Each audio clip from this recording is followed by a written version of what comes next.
Përshëndetje të nderuara zonja dhe zotri. Mirë se vini në edicionin më të ri të emisionit të shëndetësisë. Do të flasim sonte për një temë e cila është aktualitet në muajin tetor.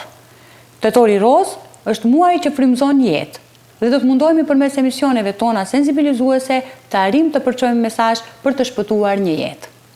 Edhe personaliteti i sontëm është një personalitet që ka kontribuar jo vetëm gjatë muajit tetor, por në përgjithësi për shëndetin e gruas. Konkretisht, sonte do të flasim për metodat diagnostikuese të kancerit të gjirit, screeningu dhe njëkohësisht do të marrim mesazhe për të luftuar faktorët riskues që bien deri në këtë patologji. Për të trajtuar një temë të tillë, nder dhe kënaqësi që gjithmonë të na nderojë në emisionin ton, Dr. Argjenti Meri, ai është radiolog dhe subspecialist i diagnostikës së gjirit. Përshëndetje doktor dhe faleminderit që gjithmonë ndani kohë për emisionin ton. Përshëndetje Ariana, faleminderit për ftesë. Kënaqësi, faleminderit. Atëherë doktor, të fillojmë të flasim në lidhje me atë, ta bëjmë një rezume të asaj se çfarë është kanceri i gjirit. Kanceri i gjirit, thënë kemi biseduar tash edhe në misionet e mëhershme që veçanti i mbajmë gjatë muajit tetor, po dhe shumë aktivitete që janë mbajtë për brenda këtij muajit dhe shumë tjera që do pasojnë që unë kam marrë ftesë si një ndër subspecialistët e vetëm tetov për diagnostikën e gjirit dhe ku edhe në nivel të shtetit për fat keq jemi vetëm 5 veta që merrim me këtë problematikë, që merremi me diagnostikën e gjirit. Kanceri i gjirit paraqet kancerin më të shpesht te gratë. Është kanceri, numër 1, me shpeshtësi që paraqitet te gratë, dhe sa është e shpesht kjo, statistikisht çdo e 8-a grua me një fazë të jetës preket prej kancerit në gji. Në nivel global botror, për llogaritet diku për 2024 kanë qenë se 2.3 milion gra janë prekur nga kanceri në gji. Gjithashtu një shifre për llogaritur është te afro 670.000 gra me kanë humbur betejën prej kancerit në gji. Këtu tek ne normal po të njëjtat statistika vlejnë edhe në Maqedoni, ndoshta ne nuk kemi një regjistër të përbashkët të këtyre rasteve që diagnostikohen për brenda vendit, shkaku se disa ndodhin në institucionet shëndetësore publike, disa në ato private, dhe nuk kemi një sistem të integruar që do i regjistronte këto krejt. Dhënat e fundit që unë arrita t'i gjej është dikun se në vitin 2021 sipas Institutit Shëndetit Publik të kanë qenë dikun 800 sa raste. Kosovë thunë që ndoshta janë mbi 1000 raste vitin e kaluar, pak a shumë me numër popullatës aty jemi dhe besoj që kjo shifër ndoshta është aty. Pra, ne gjithmonë i përmendim këto shifra dhe shpesh mund kjo të kuptohet prej popullatës laike se është një tendencë për t'i friksua ata me shifra, por nuk konsiderohet ashtu, nuk është, nëse ne e dim të vërtetën, nuk është friksim. Kjo janë shifra që mund të verifikohen në çdo moment, edhe kjo ndodh pikërisht për arsye se sëmundja është e tillë që nëse zbulohet në fazë të hershme, mund të mjekohet plotësisht, mund të ketë mjekim deri në 99% të rasteve, në fazat fillestare, dhe ne gjithë ta numra, gjithë ta shifra që i përmendin që duken friksuese, është pikërisht se organizata botrore e shëndetësisë vetë i njeh këto 2 komponenta kryesore, si shumë të rëndësishme për të zvogëluar vdekshmërinë prej kancerit të gjirit, ajo është pikërisht edukimi i popullatës, që në përfshin edhe njohjen, me atë se sa është e shpesh sëmundja dhe cilat janë pasojat e sëmundjes. Pra, kjo është arsyeja pse i përmendim këto. Dhe e dyta është bërja e kontrollave të rregullta periodike që ne i quajmë screening, apo në gjuhën shqipe përdoret shprehja depistim, siç duket është e marrën për një gjuhë tjetër latine, edhe që në kupton kontrolla të rregullta periodike që gruaja duhet t'i bëj, ose vetë ose te mjeku zakonisht. Me qenë se, doktor, përmendem atë se çfarë mund të jetë dhe çfarë është në fakt kanceri i gjirit dhe cilët janë statistikat, por me që kemi rritje të numrit të pacienteve të diagnostifikuara, çfarë duhet të bëjmë ne? Rritja ndoshta është si rrjedhimi asaj që tani kemi mundësi, do të thonë, kemi metoda diagnostike, kemi aparatur që të mund ta diagnostikojmë herët, ta diagnostikojmë kohë kancerin e gjirit. Dhe unë do thoya që kjo rritje që ne vërejmë, ky trend i rritjes rasteve të reja, pikërisht është si pasojë e asaj se diagnostikojmë kohë. Për shembull, ne kishim një trend të rënjes rasteve të reja në periudhën e Covidit. Që nuk ishte për të inkurajuar, pasi ne që punojmë atë punë, dinim që në atë periudhë shumë raste, do të thënë shumë diagnostika u mbyllën duke u fokusuar krejt, do të thënë, resurset në diagnostikimin e rasteve të pacientëve që ishin dhe sallat e operacionit u mbyllën e kështu.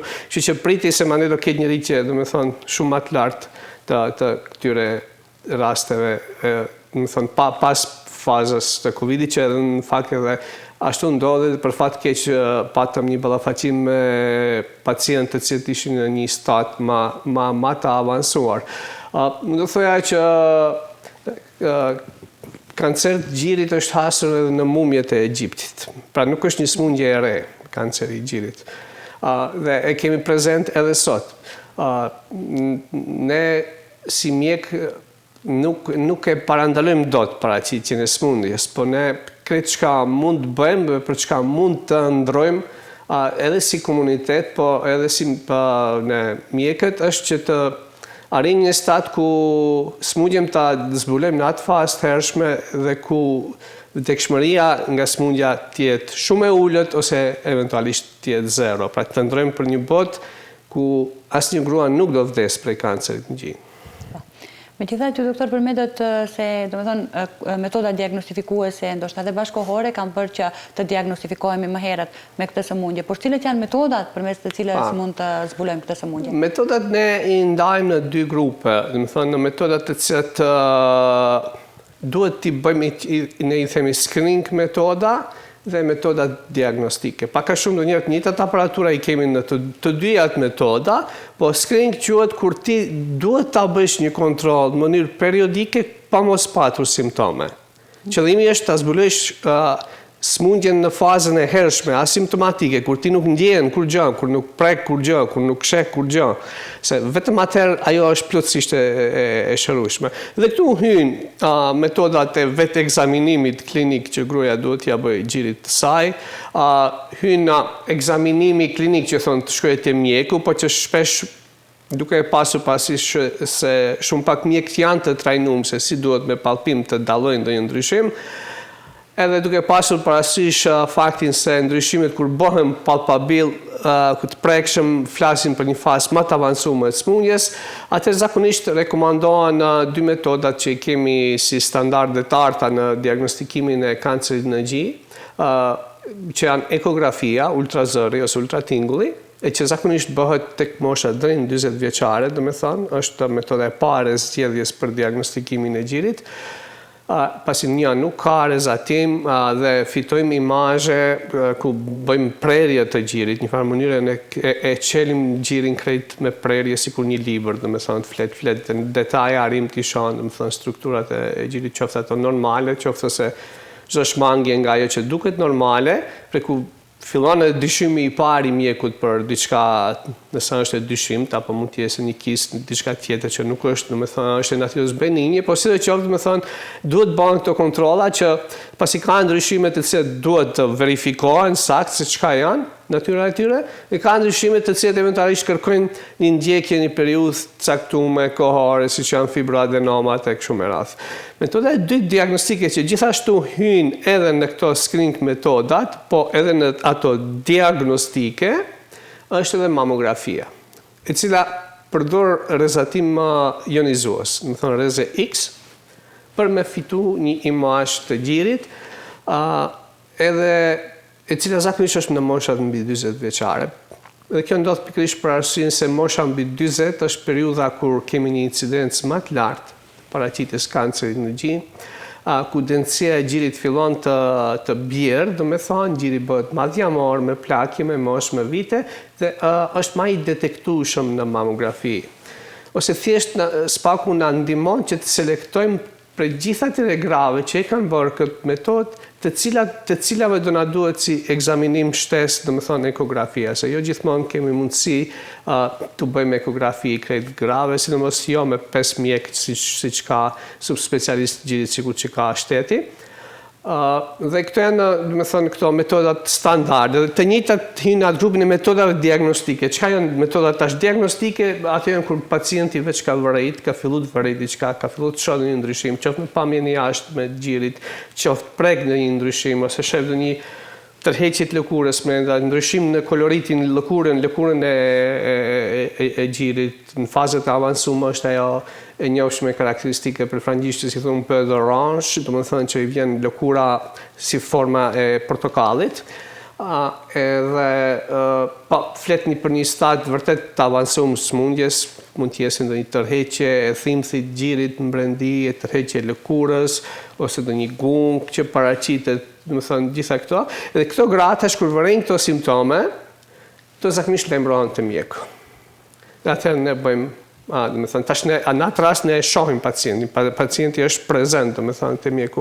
Dhe shpesh në metodave screening ne shohim vetëm incizimin e pacientit dhe nga gjithë ajo çka është e dyshimt ne e selektojmë dhe prej 100 pacientë themi vetëm disa do jenë ato që do vinë do bëjnë ekzaminime shtesë, që shpesh shkakton stres të pacientët, thonë kanë frikë kush e di çka ka pa. Nuk do të thonë që ka diçka të keqe, po thjesht ndonjëherë është vetëm se duhet bëhet plus edhe një ekzaminim tjetër. Pra është bë mamografia, ka nevojë të bëhet edhe ekografia. Kjo është, gratë nuk duhet të trishtojnë, nuk duhet ashtu nëse janë paraqitur në këtë programin e screeningut. Programi e screeningut është edhe një program nacionale, ku bëhen edhe screeninget për këto pap testet që bëhen ginekologjike. Pra ekziston një faqe e caktuar. Unë do kisha dashur ta proklamoj se shpesh gratë nuk janë të informuar. Është mirë nëse ka variantë se si mund ta nxjerrni ju aty. Sigurisht, po. Faqja është screening, screening.zdravstvo.gov.mk, ose thjesht në search nëse vendojnë screening, jo me c, atë me k, do të thonë screening MK, diçka do dalin të ajo faqe, edhe gratë atje mund t'i fusin dhënat e veta dhe të rezervojnë një termin për një mamografi pa pagesë, do të thonë, të cilën e paguon shteti, dhe cila u takon grave që janë të moshës prej 40 deri në 69 vjeçare. Pra kjo grup e grave të cilët ekziston një rrezik më i madh i paraqitjes smundjes, kanë mundësi vetë ta caktojnë një termin te mjeku për të bërë një kontroll falas, do të thonë, dhe në atë mamografi e cila lexohet paralel në mënyrë të pavarur nga 2 radiologë subspecialistë të diagnostikës gjirit, vendoset sa kjo paciente është në rregull dhe në atë rast merr një mesazh, do të thonë se gjithçka është në rregull ose eventualisht do ftohet për një metodë shtesë diagnostike ekzaminuese. Megjithatë, doktor, është pyetja e shpesh që bëhet edhe në popullat, çfarë mund ta shkaktojë kancerin e gjirit? Çfarë mendohet se e shkakton? Cilat janë faktorët të cilat ndikojnë në paraqitjen e saj? Të shumë shpesh për t'ja arrit qëllimin them se ne nuk e dim se çka e shkakton kancerin e gjirit. Drejt ku kjo është e saktë. Nuk është se ne nuk e dim, po janë shumë faktorë atje. Genetik, do të thonë, shumë ndryshime në ADN-n e qelizës normale, do të thonë, të gjirit, në varësisht në cilën pjesë të gjirit dhe shkaktohet. Dhe te këto ndryshime, do të thonë, gjenetike mund ndikojnë edhe shumë faktorë të jashtëm e kështu me radhë.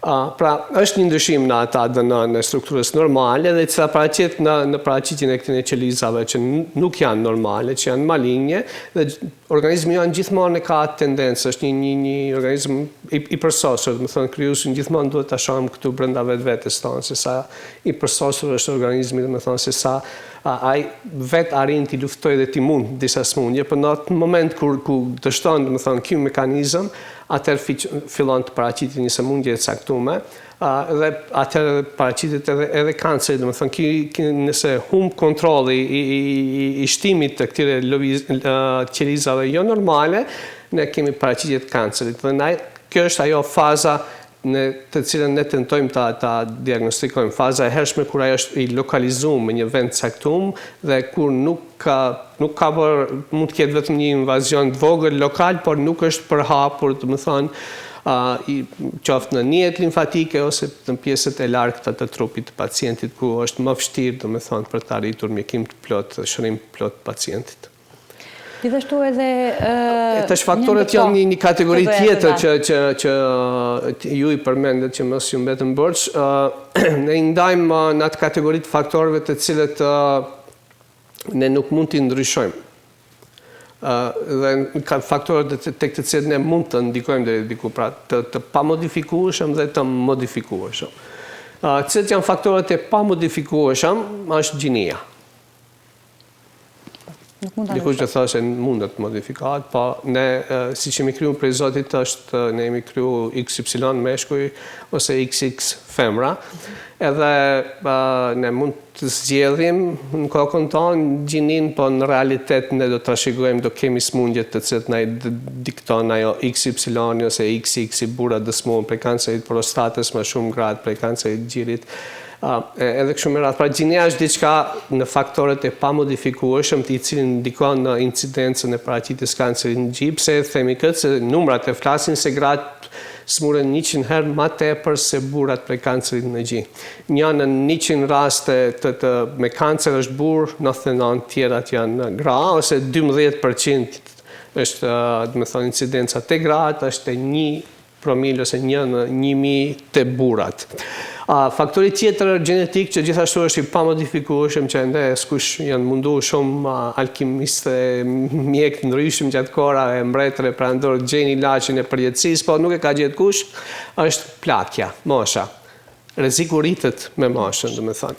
Kanceri i gjit është më i rrallë tek moshat e reja. Në moshën 20 vjeçare, probabiliteti të kesh kancer është 1 në 19.000 vajza. 19.000 gra. Po nëse është jetojmë në një qytet madh ku ka të asaj grupacioni ka aq numër, domethënë, ne do kemi dikant, kam patur edhe unë përvojën time për pacienti që është prekur në moshën 20 e ca vjeçare. Tjetër faktor janë është anamneza familjara, se ke patur dikant, që na tregon një lidhshmëri, një korelacion me këto faktorët genetik. Nëse ke patur dikant në familje, mund të kesh rrezik më të lartë, domethënë, sidomos nga linja e nënës, rrezik më të lartë për paraqitjen e kancerit në gjë. Është anamneza personale, nëse pacienti ka pas një smundje tjetër malinje, është, domethënë, edhe është rrezatu eventualisht për mjekuar smundje tjetër malinje, mund të ketë një rrezik më të shtumë, domethënë, për paraqitjen e kancerit në gjë. E tash mund të kalojmë në këto grupën e faktorëve të cilët mund të modifikojmë. Këtu gjithmonë ne sulmojmë të parin obezitetin, për shumë smundje, qoftë edhe për smundjet kardiovaskulare, pra mbi peshën, trashësinë, obeziteti, është një faktor i cili e rrit rrezikun. Dhe kjo nuk është vetëm se ne i kemi rënë qafë obezitetit dhe tash të duke njerëzit më bukur, më dobët, po për arsye se shumica e këtyre qelizave maligne në farë mënyre ushqehen me hormonet femrore, siç është estrogeni. Në periudhën kur gratë hyjnë në menopauzë, ato zakonisht fillojnë të fitojnë peshë. Dhe në këtë fazë, kur estrogeni nuk prodhohet, me thonë, kur është prodhuar më parë në vezore, rolin e prodhimit të estrogenit e marrin pikërisht të qelizat djamore. Edhe shumë nga terapitë që përdorin këto onkologët janë, me thonë, në këtë periudhë ndryshon të terapijat përderisa te gratë më herët që janë operu prej kancerit në gjë që nuk kanë hyrë në menopauzë, jepet një terapi që quhet tamoxifen, për atë sigurisht kemi biseduar me onkologun e cila ka rolin të blokoj këto receptorët e estrogenit, që qeliza malinje mos ushqehet. Tash në rastin e ditë kur gratë hynë në menopauzë, ne nuk tentojmë të blokojmë ato se nuk kemi estrogen të lirë, sikur që kemi të këtu, po kemi këtë formën e preestrogenit që formohet në qelizat vjamore, dhe cila mund të kalojë në estrogen, dhe këtu këto lloj barnashun aromatase inhibitor tentojnë ta bllokojnë atë që të shndrohet në formën finale dhe të jetë prezent në gjak dhe ta ushqej qelizën, malinjin. Pa mbi pesha është një faktor, mbajtja e peshës në kontroll është një faktor që mund ta ulë rrezikun. Aktiviteti fizik. Nëse jemi aktiv fizikisht, na bën më të shëndetshëm sikur në atë aspektin për parandalimin e sëmundjeve kardiovaskulare, por e ul edhe rrezikun për paraqitjen e sëmundjeve malinje. Gjithëdhënia, pra nëse stimulojmë gjithëdhënien edhe lindjet më të shpeshta në një farë mënyrë e zvoglojnë rrezikun për paraqitjen e kancerit në gjë. Këto pra pak a shumë shprehje tjera të këqija, pirja e duhanit, alkoolit e rrisin rrezikun, marrja e suplementeve hormonale, që qoftë kur ka çrregullime të ciklit të gratë, pra, ose për mjete kontraceptive e rrit rrezikun. Pra këto janë disa faktorë në të cilët ne mund të kemi një ndikim të vogël, mund t'i modifikojmë, mund t'i ndryshojmë. Këto janë disa që ndikojnë në ata shpeshtësinë ose në paraqitjen e kësaj sëmundje. Po. Zbulimi në kohë nënkupton vetë shërimin e kësaj sëmundje. Gjithmonë kemi lobuar për këtë pjesë. Cila është në fakt rëndësia që ka zbulimi në kohë i kancerit të gjirit, apo në fazat e hershme? Zbulimi në kohë shpëton jetë. Nuk ka nevojë të thuhet më shumë. Nëse ne zbulojmë sëmundjen në fazë të avancume, trajtimet për këtë paciente janë më të shtrenjta për sistemin shëndetësor, kualiteti i jetës i kësaj pacientje bie, kemi humbje të viteve të jetës, kështu që humbje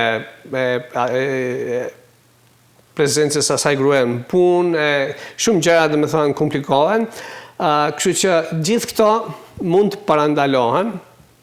Pra, edhe nëse shohim nga këndvështrimi i institucioneve shëndetësore të cilët e kanë për detyrë të ndërmarrin dhe t'i përfshinë të gjitha gratë në këto metoda të screening, siç është screening mamografia, se atyre do ju kushtoj shumë më shtrenjtë një grua e diagnostikuar në fazë të avancume, sa ajo, nëse nuk na dhimbse në vitet e humbura të jetës, po ky kualitet i rani i jetës asaj parandalon atë të shkojë në punë. Dhe një ndërmarrje humbën me ata. Sa ajo duhet të jetë paguar me rrogën e saj, me rashtune. Pra, trajtimi i saj në këtë fazë është shumë i shtrenjtë për shtetin. Dhe njerëzit thuhet shtetet e fukaraja e paguajnë më shtrenjtë gjithmonë. Dhe ne nëse mendojmë ashtu të ikimi në shpenzime ad hoc, mos bëjmë mamografi, mos ashtu, do ballafaqohemi me gjithë këto pasojat më pasme të sëmundjes. Pra, në shtetet e jashtme ka një parametër i shëndetit publik që quhet burden of disease, që do të thënë pesha e sëmundjes. Dhe ajo llogaritet me laps, me kështu, që këtë lapsin që më solli ti se thash e kam problem të flas pa ashtu. Llogaritet do të thënë se sa kushton një sëmundje. Dhe aty hyn pikërisht sa ditë kjo do mungoje prej pune.